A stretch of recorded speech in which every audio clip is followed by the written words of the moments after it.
Muy bien. Por favor, les ruego que puedan abrir su Biblia en el Evangelio de Juan, por favor. Si trae su Biblia, espero que sí. Por favor, ayúdeme abriendo su Biblia en el Evangelio de Juan. Y vamos a meditar un momento en una historia que yo sé que usted la conoce, la sabe, la ha visto y a lo mejor ha escuchado uno u otro mensaje. Hoy quisiera extraer algo que es durante la semana y también ayer, estuve compartiendo sobre esto, pero hoy quisiera darle un enfoque personal y un enfoque que creo que Dios puede, no solo creo que Dios puede, sino que Dios va a hablar a su vida. Me refiero a Juan capítulo 2, por favor. Esta historia es muy interesante porque sucede que es el primer milagro que Jesús realiza al iniciar su ministerio. Y curiosamente lo hace en una boda. No lo hace en un lugar donde había leprosos, no lo hace en un lugar donde había gente con necesidad, con hambre, sino el primer milagro que Jesús realiza lo hace en una ciudad que se llamaba Caná y que estaba en la zona de Galilea. Por eso, si ustedes ven allí en su Biblia, dice las bodas de Caná de Galilea. Por favor, si ya tiene su Biblia, hay una frasecita y con eso después continuamos. Dice el versículo 1, al tercer día se hicieron unas bodas en Caná de Galilea. Déjelo allí, por favor, un momentito. Otra vez. Al tercer día se hicieron unas bodas en Caná de Galilea. Déjeme explicarle, por favor, antes de continuar leyendo este pasaje, cómo eran las bodas en aquellos tiempos, en los tiempos bíblicos. Déjeme explicarle lo siguiente. En primer lugar, una boda en aquellos tiempos duraba 7 días. Creo que igual en nuestro país también hay todavía en algunas regiones donde suele haber una boda que puede durar algunos días. Pero imagínense 7 días en primera instancia, 7 días. Luego podía extenderse hasta un mes. No solamente en esos 7 días, sino ahora se podía extender hacia un mes, un poquito más ligera la fiesta. El día de la boda era muy interesante porque cuando era el día en que se casaban, era una fiesta no solamente de la familia, de la novia o del novio, sino era una fiesta literal de todo el pueblo. La novia salía desde su casa, desde donde ella vivía, hacia la casa del novio, en una especie de procesión, pero con danzas. Había mujeres que durante el trayecto, mientras ella venía bajando hacia donde se iba a celebrar aquel ritual de la boda, mientras ella venía bajando juntamente con sus padres, sus hermanos, las doncellas o las se iban uniendo y se iban acercándose y algunas llevaban panderos, era un júbilo todo ese trayecto. Sin ser invitados o sin recibir alguna invitación, quien sea podría unirse a ese tiempo y llegar a casa y a partir de ese momento, pues esperar o durante todos esos días disfrutar de esa ceremonia o de esa boda. Así que era muy colorido ver toda ese camino, esa procesión, en donde las mujeres se alegraban por la novia que se iba a casar. Mientras, por el otro lado, en casa estaba el novio, sus padres, sus hermanos, su familia y el amigo del novio, algo así como en México nosotros solemos llamar el padrino. En este caso, el amigo del novio no era el que ponía toda la fiesta ni todo eso, sino era alguien que en un momento dado iba a representarlo al novio y que en esa ceremonia podía estar al lado del novio y ese es el amigo del novio. Así que mientras toda esta ceremonia venía, ellos le esperaban en casa. Cuando ya llegaba a casa, era toda una fiesta. Imagínense, todo el pueblo tenía que estar allí. Y todo el pueblo estaba allí. Así que se celebraba en ese momento la ceremonia, por llamarle de alguna manera, la ceremonia religiosa o el ritual religioso. A partir de ese momento empezaba la fiesta que iba a durar 7 días. Esa noche o ese día, la novia y el novio se apartaban, era algo curioso, se apartaban para tener la boda nupcial entre ellos solos. Mientras ellos se apartaban y estaban en un lugar especial, toda la familia y todos los invitados afuera estaban celebrando la fiesta. Imagínense, creo que de repente para nosotros nos pudiera parecer así en un momento dado hasta vergonzoso, ¿no? Decir, híjoles, pues métete, ya saben lo que vamos a hacer aquí en el cuartito, ¿no? Y estaban allí, porque era costumbre en el Oriente que después de esa relación que ellos tenían, el novio podía salir con las sábanas y decir, ella era pura.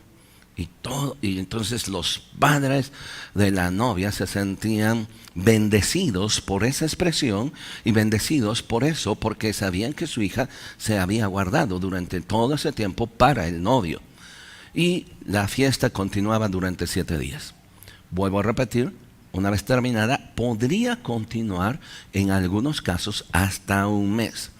Ahora, quiero por favor que piensen lo siguiente. Imagínense que durante algunos de esos 7 días algo pasase y la boda o la fiesta se interrumpiría o se podría interrumpir por una mala planeación, por algo que a uno o a otro se le pasó, decir, híjoles, ¿saben qué? Nos faltó comida. Al tercer día, ellos no podían salir y decir, discúlpenos, ya no tenemos más que comer, por favor váyanse a su casa, ¿no? O no pueden decir, pues ya los que agarraron Itacate devuélvanlo. No, por una razón, porque la boda no se planeaba un mes atrás, tampoco un año, 2. La boda podía planearse más de 10 años. ¿Por qué?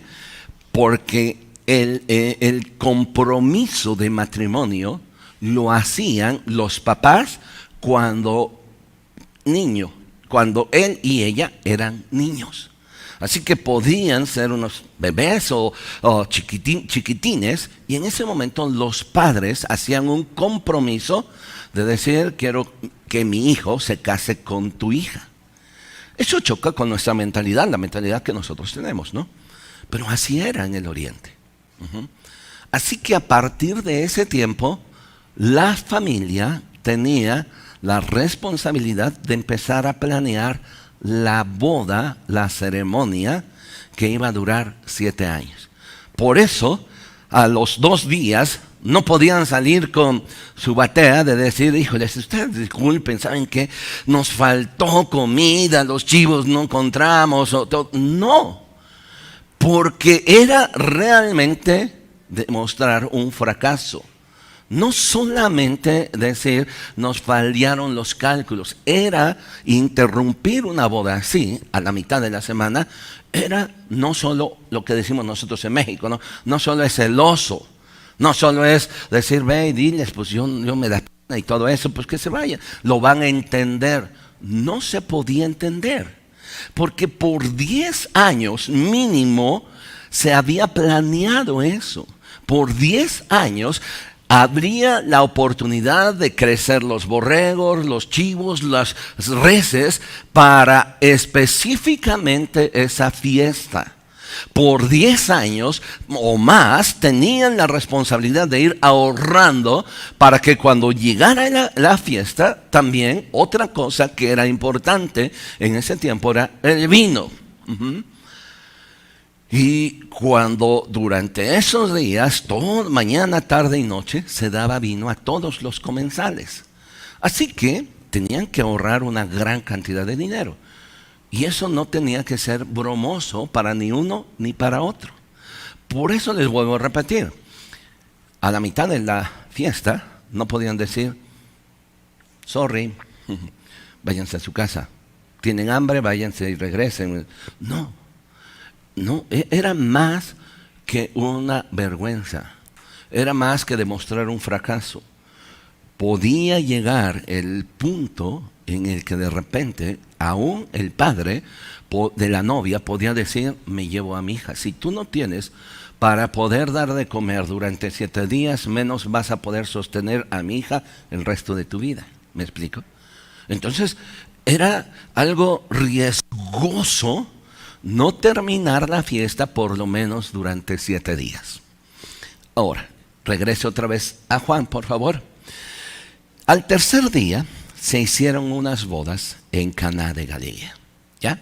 Entonces, veamos por favor, y ahora con el contexto que les acabo de decir, que hay una boda. Y al inicio del ministerio de Jesús, 3 días después, Jesús está en esa boda. Y estaba allí la madre de Jesús. Versículo 2. Y fueron también invitados a las bodas Jesús y sus discípulos. Y faltando el vino, la madre de Jesús le dijo, no tienen vino. Jesús le dijo, ¿qué tienes conmigo, mujer? Aún no ha venido mi hora. Por favor, ahí está lo que les acabo de decir. Y faltando el vino, algo pasó. Era una preocupación no solo de la familia, no solo del padre o de los esposos, sino ya era una preocupación de todos. De tal manera que aquí vemos a María, la madre de Jesús, interviniendo para poder sacar adelante la ruina de esta fiesta. La fiesta estaba a punto de convertirse en un fracaso por falta de vino, así de sencillo. No podían decirle, pues ahí hay agüita o bájense las brincos, no. Entonces, por eso es que vemos interviniendo a María en una situación, tratando de ayudar a la familia. No nos dice si era familiar de María y de Jesús o nada. Simple y sencillamente, María se ve preocupada y se acerca a Jesús porque sabe que si algo no pasa en ese momento, ahora esa fiesta va a ser un fracaso. Lo que por 10, 20 años, a lo mejor, o 15 años, se pudieron estar planeando, ahora, en 2 o 3 días, por falta de vino, eso podría ser una gran ruina. Todo lo que se planeó, todo lo que se pensó, todo lo que se soñó o lo que se trabajó ahora, solamente por falta de vino, se iba a echar a la basura. Interviene María. Y entonces le dicen, no tienen vino. Jesús le responde en el versículo 4, ¿qué tienes conmigo, mujer? Aún no ha venido mi hora. Su madre dijo a los que servían, haced todo lo que él os dijere. Versículo 6. Y estaban allí 6 tinajas de piedra para agua, conforme al rito de la purificación de los judíos, en cada una de las cuales cabían 2 o 3 cántaros. Jesús les dijo, llenad las tinajas de agua, y las llenaron hasta arriba. Entonces les dijo, sacad ahora y llevadlo al maestresala, y se lo llevaron. Y cuando el maestresala probó el agua hecha vino, sin saber él de dónde era, aunque los sirvientes que habían sacado el agua, sí, llamó al esposo y les dijo, todo hombre sirve primero el buen vino, y cuando ya han bebido mucho, entonces el inferior. Mas tú has reservado el buen vino hasta ahora. Les explico por qué razón. Bueno, al inicio de la boda se servía el mejor vino. El vino que era mejor. Y el maestresala dice, es que en cualquier fiesta lo primero que se sirve es el buen vino. Pero el vino que estaban ahora dando, producto o resultado de un milagro, era un vino excelente de calidad. Y entonces se sorprende el maestresala, dice, bueno, en cualquier fiesta primero sirven el buen vino, pero aquí sucedió lo contrario. Aunque podría haberse servido el vino bueno, este era mejor, el resultado de ese milagro. Y dice, primero en toda ceremonia o en toda fiesta, primero sirven el buen vino, y ya después que están todos como que ya no pueden digerir bien, ya no saben si es bueno o no, pues entonces les dan el vino más rascuachito. Y dice, este es el vino, tú lo reservaste para casi al final. Sigo leyendo, por favor. Versículo 11. Este principio de señales hizo Jesús en Caná de Galilea y manifestó su gloria, y sus discípulos creyeron en él. Después de esto descendieron a Capernaum, él y su madre, y sus hermanos y sus discípulos estuvieron allí no muchos días. Ahora, por favor, vamos a centrarnos en esta historia. Esta fiesta pudo haber sido un fracaso. pudo haber sido una ruina que no solamente es la ruina de la fiesta, sino la reputación que estaba de por medio de ambas familias. Y como yo les decía, también estaba de por medio posiblemente que se pudiera anular el matrimonio solamente por esa sencilla razón. ¿Por qué? Porque no lo planearon y porque cómo va a ser posible que falte esto, yo no te puedo dar a mi hija porque no me da ninguna garantía que tú vas a sostenerla para el resto de tu vida. Así que no solo era la reputación, no solo era la fiesta la que estaba en juego, era prácticamente toda una vida. Pensemos por un momento en muchas de las cosas que nosotros hacemos. Ninguno de nosotros hacemos algo para fracasar.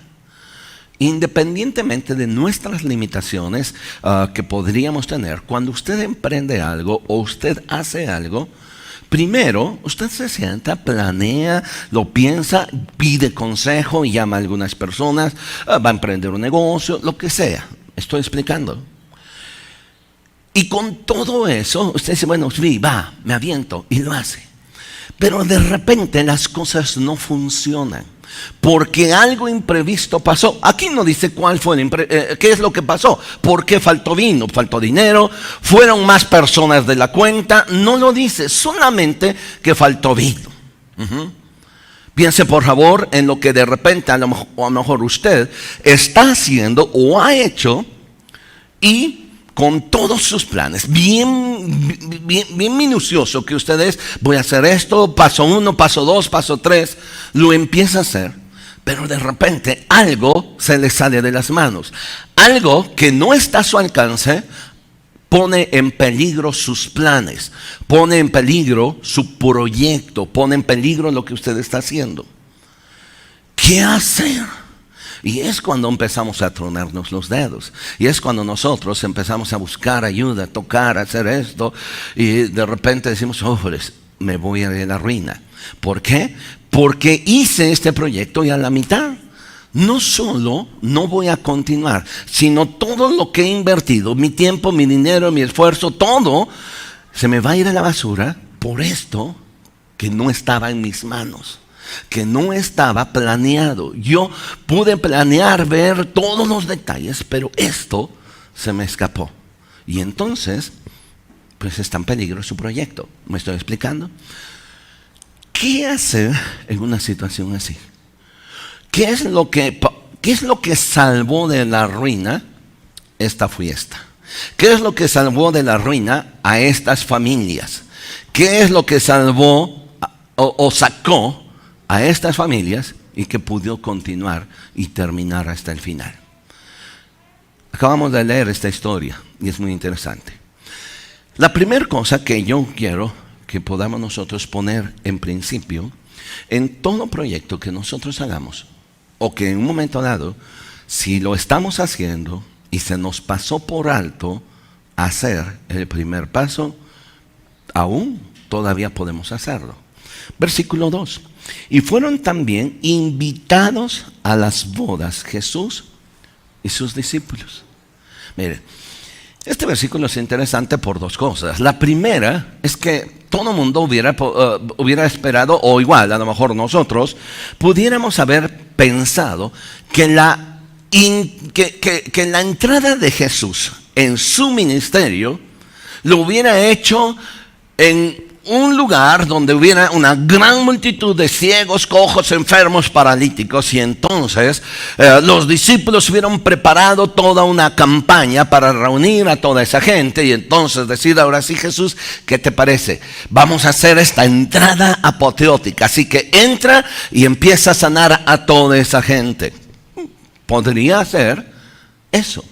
O quizás pudiéramos haber empezado a pensar que la entrada al ministerio, al mundo de Jesús en el ministerio, pudiera haber sido en la sinagoga o en el templo. ¿Cómo? Pues muy espiritualmente. yendo con todos sus discípulos y vamos a poner en las manos de nuestro Padre y todo este proyecto que de aquí a 3 años lo vamos a iniciar. Vamos a pedir la bendición del rabino, la bendición del sumo sacerdote y vamos a entrar allá. No es así. ¿Dónde empieza Jesús su ministerio? En una fiesta. ¿Sí o no? ¿Me están siguiendo? Es raro por eso decirlo. Es raro pensar, decir, híjoles, ¿por qué no empezó de otra forma? Si usted hubiera sido uno de los 12, ¿qué le hubiera dicho a Jesús? A ver, espérame, Jesús, mira, yo quiero decirte, yo tengo experiencia en esto. ¿Sabes qué? Que yo antes dirigía el partido de los elotes. Y cada vez que había un candidato para ocupar ese puesto, mira, lo hacíamos de esta forma. O otro podría haberle dicho, usted y yo, mira Jesús, ¿sabes qué? ¿Qué te parece si lo empezamos? No, una fiesta no es la indicada. Y menos una boda, porque ¿quién te va a tomar en cuenta? No es la indicada. Vamos a hacer esto. Antes yo era el coordinador general para hacer una campaña para el que iba a ocupar el puesto del Sanedrín. Y te voy a decir cómo lo hacíamos. Primero empezamos a dar toda nuestra estrategia de campaña para la introducción de Jesús a su ministerio. Pero no es así. ¿Dónde inicia Jesús su ministerio? En una fiesta. En un lugar donde quizás en el papel no podría tener importancia. 2, a lo mejor podría ser criticado. Alguien que va a hacer algo espiritual, empezar su ministerio en una pachanga, no. Pero nosotros vemos que el primer milagro y el inicio de su ministerio fue en unas bodas. Así que lo primero que tenemos a veces que cambiar en nuestra mentalidad, a veces de trasfondo religioso o ultra religioso, en el que de repente todo lo queremos meter allí en una cuestión ritual, y que no está mal, pero tenemos que aprender a veces a romper esos paradigmas que traemos. Y Jesús lo rompió. Empezando, déjeme decirle que los levitas o los sacerdotes de aquel tiempo, ellos no se podrían haber parado en esta fiesta. Porque ellos se sentían tan santos que no permitían que gente inmunda estuviera alrededor y les tocase. Y Jesús rompe con todo esto. Jesús rompe con toda esta idea y entra al ministerio y entra en su ministerio haciendo algo inusual. Va a unas bodas. Ahora, fíjese bien lo que quiero decirles. O sea, ¿qué es lo primero que nosotros tenemos que entender? ¿Qué salvó de la ruina a esta familia? Que Jesús estaba presente. Si Jesús no hubiera estado presente, esta boda hubiera sido un verdadero desastre. Algunos hubieran enojado y a lo mejor agarrarse a sillazos unos con otros y un show que hubieran armado. Bueno, no sé. Pero ¿qué es lo que salvó de la ruina? Que Jesús estaba allí. Que Jesús estaba presente en ese lugar. Pero, ojo por favor, vean el versículo 2.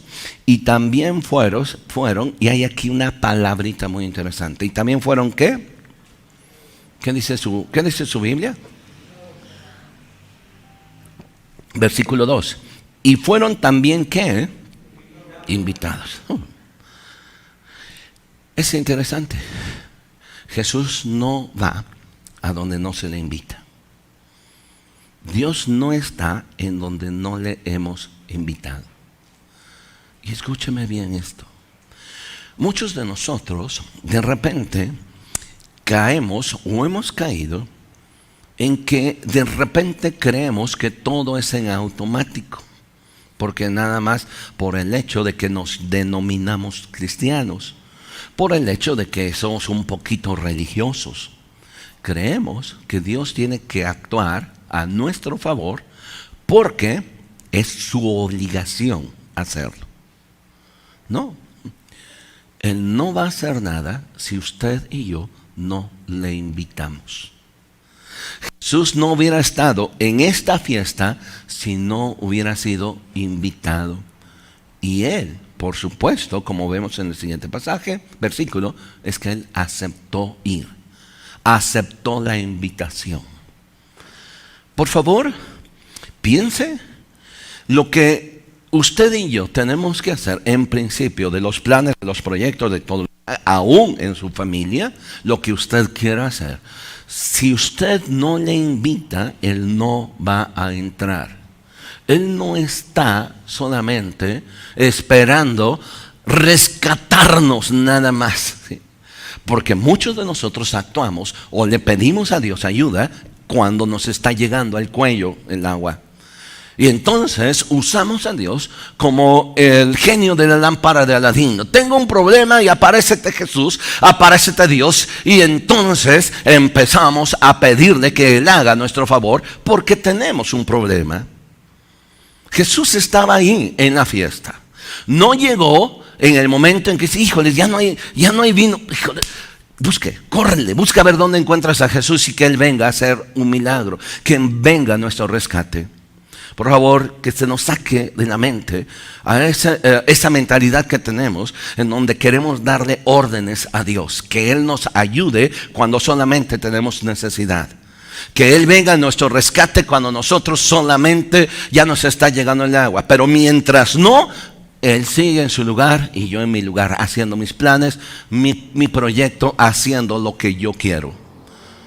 La primera cosa que usted y yo tenemos que entender es que Jesús fue invitado.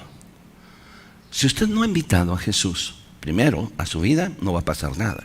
Si usted no ha invitado a Jesús en sus proyectos, en lo que usted quiere hacer, sí, planee, siéntese, piense, pida la ayuda de todos los que están a su alrededor, de gente experta, ingenieros, arquitectos, todo lo que usted crea, dependiendo de lo que usted está haciendo.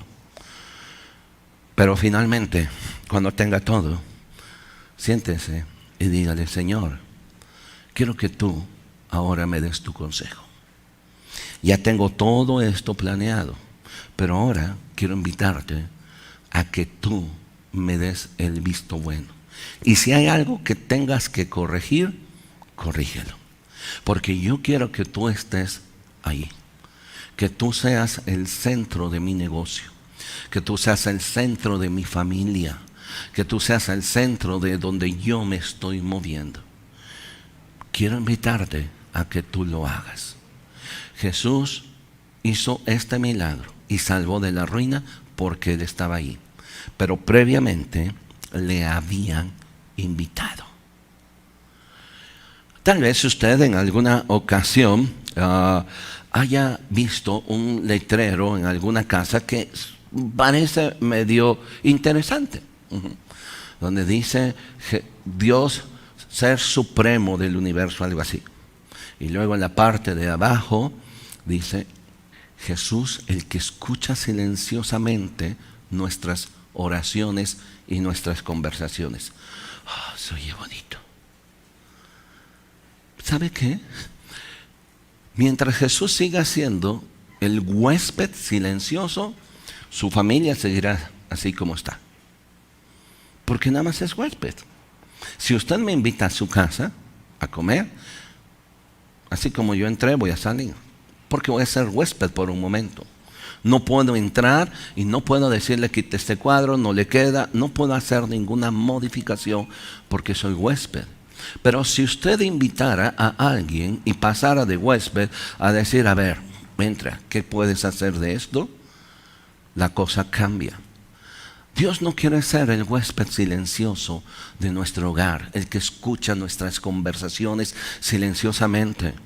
No, Él quiere ser Señor. Él quiere ser Señor de nosotros y de nuestras vidas y de nuestro hogar. Algo que los cristianos pudieron entender en principio era esa palabra, Señor. Para nosotros la palabra Señor llegó a ser una palabra tan común. Nosotros podemos decirle el señor presidente, pero también podemos el señor que barre la calle. Es la misma palabra. aunque nos podamos referir a dos personas diferentes. En los tiempos bíblicos no. Señor era solamente el emperador, el que gobernaba, era el Kyrios o Kyrios, era el Señor. Y nadie recibía más este título que el emperador, porque era literalmente el que gobernaba todo el imperio y que podía poner en sometimiento todos los pueblos. Así que cuando los discípulos empezaron a decir, hay un Señor, hay un Jesús que es el Señor del universo, el emperador, pues es como si le empezaron a poner chile en los pies. Hay otro Señor, no puede haber dos señores. Y los discípulos o los cristianos del primer siglo, su reto era seguir confesando a Jesús como Señor de su vida. Y usted y yo tenemos que entender o tenemos que pasar de ese paso de decir, Señor, no solo te recibo como mi Salvador, sálvame del infierno y llévame al cielo. Ahora yo tengo que decirle, Señor, gobierna mi vida, siéntate en el trono, toma el control, esta es mi casa y siéntate. Y empieza a gobernar y a poner orden en medio de todo mi desorden. Empieza a poner orden en mí, empieza a poner orden en mi casa, empieza a poner orden en mi trabajo. ¿Por qué? Porque tú eres el Señor y tú eres el que va a gobernar. Número 1, invita a Jesús. Hay otro detalle muy interesante. Sigo leyendo. Fueron también invitados a las bodas Jesús y sus discípulos y faltando el vino, la madre le dijo, de Jesús le dijo, no tienen vino. Él le dijo, ¿qué tienes conmigo, mujer? Aún no ha venido mi hora. Versículo 5, su madre le dijo a los que servían, haced todo lo que él os dijere. La segunda cosa que quiero poner en este momento en su corazón es que no solo tenemos que invitar a Jesús a la fiesta. No solo tenemos que invitar a Jesús a nuestra vida. La segunda cosa es consecuencia de la primera. Yo le invité, ahora yo tengo que obedecerle. Dice el versículo 5 que María dijo, hagan todo lo que Él os dijere. Vuelvo a repetir, no solo se trata de decir, Jesús, siéntate y aquí calladito, observa todo lo que estoy haciendo. No. Yo tengo que decirle, haz todo lo que tú quieras hacer y yo voy a obedecerte. Es lo que dijo la madre de Jesús a todos los que servían, hagan lo que Él les dijere. Mire, a veces resulta tan incongruente nuestro cristianismo y es como si de repente usted va al médico, usted tiene una enfermedad, usted va al médico, le consulta, le pide radiografía, le pide todos los estudios y usted sale con una receta, con las indicaciones y llega a su casa y la receta la guarda porque no va a seguir las indicaciones. Por el hecho de haber ido al médico, por el hecho de haberse sacado un laboratorio y todos los estudios y tener una receta, ¿usted se va a curar? No. ¿Qué necesita? Seguir las indicaciones. ¿Me va siguiendo? Mire, por el hecho de decirle, Jesús, entra a mi vida, te acepto como mi Señor y Salvador, ¿es suficiente? No. Yo tengo que dar el siguiente paso. La cosa que me va a librar de la ruina, mi vida y el fracaso de mi matrimonio, de mi familia, es cuando yo estoy dispuesto a seguir las indicaciones de Él. Es cuando yo doy el paso de obediencia. Es cuando yo doy ese paso que es lo más importante. Jesús dijo a sus discípulos allá en Juan capítulo 14, versículo 15, si me amáis, guardad mis mandamientos. ¿Me amas? Guárdalos. Pero no los guardes ahí en el closet. Significa guárdalos y ponlos por obra. Jesús sacó de la ruina a esta familia cuando obedecieron. Y obedecieron algo que de repente no entraba en la lógica. Porque inmediatamente en el versículo 6 dice que había allí 6 tinajas de piedra allí, que se usaban para un ritual de purificación. Y estaban obviamente vacíos.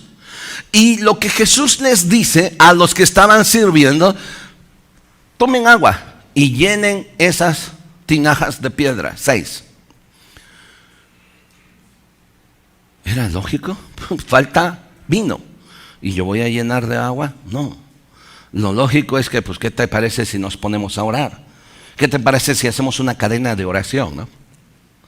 Cuando tenemos problemas, a veces ahora sí ponemos a medio mundo a orar por nosotros, ¿no? Como una cadena de oración. Y ¿sabe qué? A veces imagino, a veces como que la cadena de oración es como una manifestación a Dios, ¿no? Entre más lleguemos con nuestra pancartita a Dios: Señor, te estamos pidiendo por fulano, sutano. Es que ya somos 20. Y Dios dice: no, cuando sean 40. ¿No? Y entonces parece que nuestra oración, en vez de ser una oración en donde clamemos primeramente y aceptemos su voluntad, y la segunda cosa tenga que ver con mi fe, pues parece que es una manifestación a Dios, ¿no? Voy a poner a medio mundo a orar porque fulano, sutano, mi familiar, mi tío o yo, ¿no? Y son las famosas cadenas de oración. Vamos, ¿usted cree que Dios va a responder por cantidades? ¿Que Dios tiene una tarifa? ¿Cuál es la tarifa de la cadena de oración para la salud de su tío que está enfermo y que está en el hospital? Ponga 50 personas en ayuno y en oración. ¿Esa es la tarifa de Dios? No. ¿Sí me va siguiendo? Se trata de obediencia. Ahora, regreso a esto y ya estoy terminando, por favor. Y estaban allí 6 tinajas de piedra de agua, conforme al rito de la purificación de los judíos, en cada una de las cuales cabían 2 o 3 cántaros. Jesús les dijo: llenad las tinajas de agua, y las llenaron hasta arriba. Obedecieron. Y obedecieron contra toda lógica. Y mire, usted y yo a veces tenemos que entender y aprender algo. Usted puede emprender un proyecto, un plan, y tener alrededor 20 personas expertas y le pueden dar el visto bueno: hazle así, esto, lo otro. Pero ¿sabe? Dios lo ve de una manera diferente. Y muchas veces Dios nos va a pedir hacer algo contra la lógica. ¿Por qué? ¿Quién sabe? Jesús les dice a estos que están sirviendo: tomen agua y échanla en estas tinajas de piedra. ¿Pero agua? ¿Por qué no nos dices que hagamos una cadena de oración? ¿Por qué no nos dices que mejor hagamos una colecta de dinero, y que todos cooperen, vamos a hacer una cooperacha, ¿no? Y que todos cooperen y vamos a la tienda de chelas y pomos y compramos vino, ¿no? Y ahora sí traemos. Pero nos dices que llenemos estas tinajas de agua. ¿Qué es lo que hicieron estos? Obedecieron. Fíjese qué tan importante es la obediencia. Y lo hemos visto. Y otra vez, en algún momento, lo vamos a poder rescatar otra vez. Primero de Samuel, capítulo 15, versículo 22. Anótelo por allí nada más. Dice la escritura así: ¿qué le agrada más a Dios? ¿Tus ofrendas, tus sacrificios, o que se obedezca su voz? ¿Qué es lo que agrada más a Dios? Obediencia. Léalo en casa. Señor, que te traigo todo esto, obedéceme. Es que te estoy entregando. No, a Dios no lo vamos a comprar con nuestras ofrendas. A Dios no lo compramos con nuestra multitud de personas que ponemos para orar. Y échenle, a ver si aflojamos en el corazón de Jesús. No. A Dios lo que le mueve es la obediencia. Y ese es el paso que usted y yo tenemos que dar. Y fíjese el otro detalle, y con eso termino para que podamos orar. Jesús les dijo: llenad estas tinajas de agua. Y las llenaron. Obviamente esas tinajas de piedra estaban vacías y fueron llenas. Y cuando fueron llenas ocurrió un milagro. Cuando nuestra vida está vacía de Dios, no solo nuestra vida, solo no tiene sentido lo que hacemos, sino nuestra vida espiritual corre un riesgo. Y es tiempo de aprender a llenarnos de Dios. Llénese de Dios. Este milagro ocurrió cuando Jesús estuvo ahí, porque fue invitado. Ocurrió porque obedecieron a Jesús. Y fue el resultado de haber llenado esas vasijas vacías. El milagro que puede haber en mi vida va a ser el resultado de estas tres cosas. Dios en mí, mayoría. Yo obedeciéndole, aunque aquí no me entre lo que tenga que hacer. Y número 3, llenándome de su presencia. ¿Quiere ponerse en pie un momento? Y usted que está en casa, quiero invitarle a que reflexione en lo que acabamos de escuchar, los que estamos aquí también. Reflexionemos en esto. Con todo y lo que usted pueda planear, hacer y poner, como decíamos al principio, a lo mejor algo se nos escapó.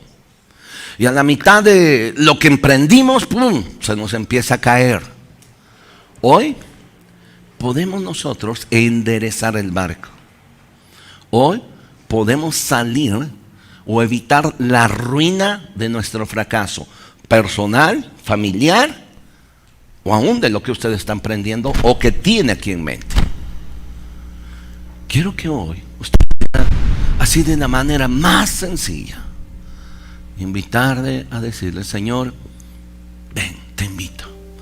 Quizás he tomado alguna u otra decisión y al final yo he venido: Señor, a ver, ahora sí ayúdame porque ya no aguanto.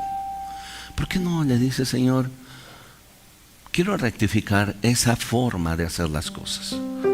Quiero rectificar esa forma y yo quiero que tú tomes el control. Dios, te damos gracias por este tiempo. Y te damos gracias porque en tu palabra nosotros tenemos la guía y la dirección para salir adelante. Y hoy queremos invitarte a nuestra fiesta. Hoy queremos invitarte a nuestros planes. Pero también queremos no solo que seas el huésped, queremos decirte que tomes el control. Es tu negocio. Es lo que yo quiero hacer, pero lo quiero poner en tus manos. Es mi familia, los planes que tengo con ellos, pero quiero ponerlos en tus manos. Es mi proyecto personal como persona, hombre o mujer, pero quiero ponerlo en tus manos. Guíame a tomar la decisión correcta. Te invito a que tú lo tomes. Señor Jesús, levante un momento sus dos manos allá en casa. Por favor, dígale a Jesús. Antes de cerrar la transmisión, queremos invitarle a que usted reciba a Jesús como Señor y Salvador. Invite tu corazón. Si no lo ha hecho, hágalo. Si no ha tomado esa decisión en su vida, hágala. Y quiero invitarla a que lo haga. Y si no sabe cómo, por favor contáctenos. Queremos guiarle para tomar este tiempo. Podemos decirle todos juntos aquí en casa, con nuestras manos en alto, un momento, decirle: Jesús, te entrego mi vida. En este momento no solo te pido que entres a mi vida como Salvador, sino como Señor, para que tú gobiernes, tomes control de mis decisiones, tomes control de mis emociones, tomes control de todo.